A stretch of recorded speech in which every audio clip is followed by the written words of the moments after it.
Hi there, students. Consent. Consent. Either a noun or a verb. So he gave his consent. He consented. Okay, consent is where you give permission or you agree that somebody can do something. Hey John, can I borrow your car? Yes.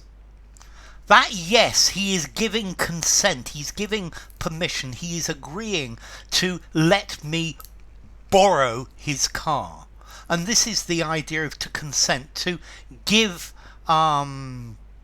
agreement.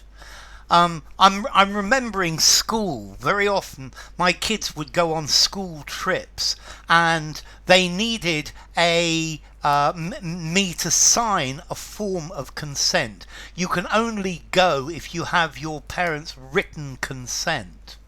Or I'm not sure if it's still true, but if you are below a certain age, perhaps you need your parents' consent for you to get married.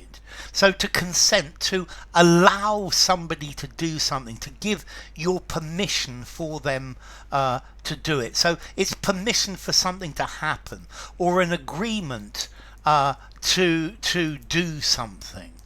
So consent is giving permission.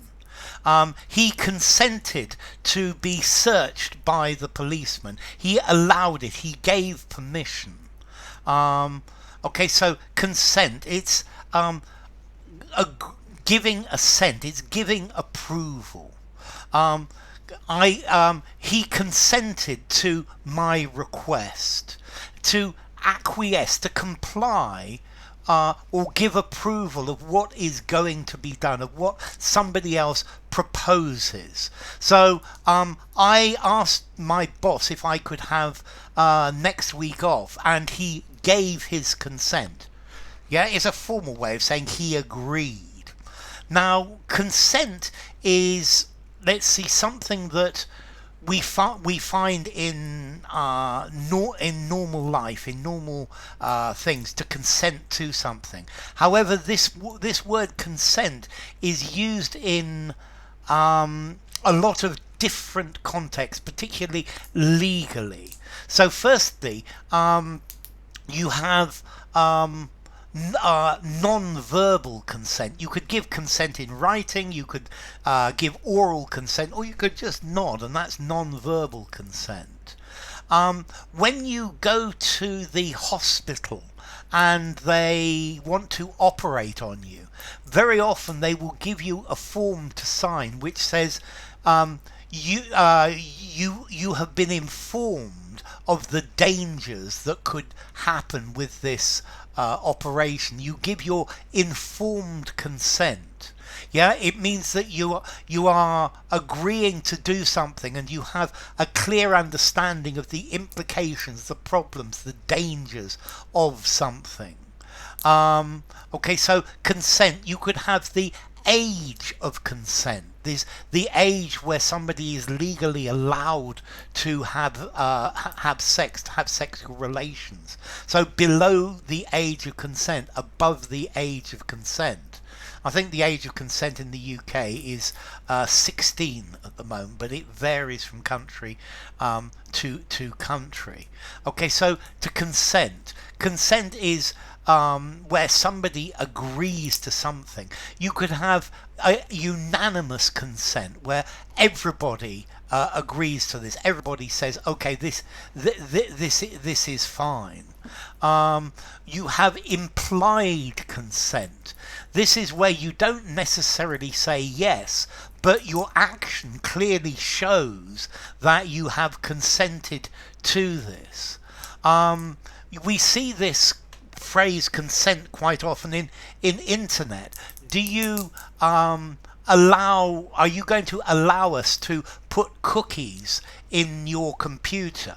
Now, personally, I would like to refuse to consent to any cookies at all. And I think that the ways that they use to obtain consent are very, very dubious. I don't like them at all. And they are trying to force people to consent, and that I don't think is a good thing. Okay, so if you are consenting, you're saying that something is, you are willing to have this to happen. Yeah, you consent, you agree to this. Okay, so to consent. This is, well, an important thing. It's where you voluntarily agree to the proposal of another person. Yeah, you agree to what they have proposed. So yeah, you assent, you give permission, you sanction it. Yeah, you accept it. Yeah, you permit it. Okay, so formality, consent. I consent to this. I'm going to give this a 6 in formality. I think agree. I agree to this. And then, okay, to consent, I consent to pay this bill with an infinitive. I consent to plus noun. I consent to your coming with me. My parents consent to my going on the expedition. So to consent to do, I consent to do something, but I consent to you doing something. Okay. And then as to origin, this comes from Latin. Consentio, to agree. Con, with, and sentio, to feel. So with feeling, you know what you're saying. So enough. If you enjoyed the video, give it a rating, subscribe to my channel, and I will see you soon. Bye for now. Consent.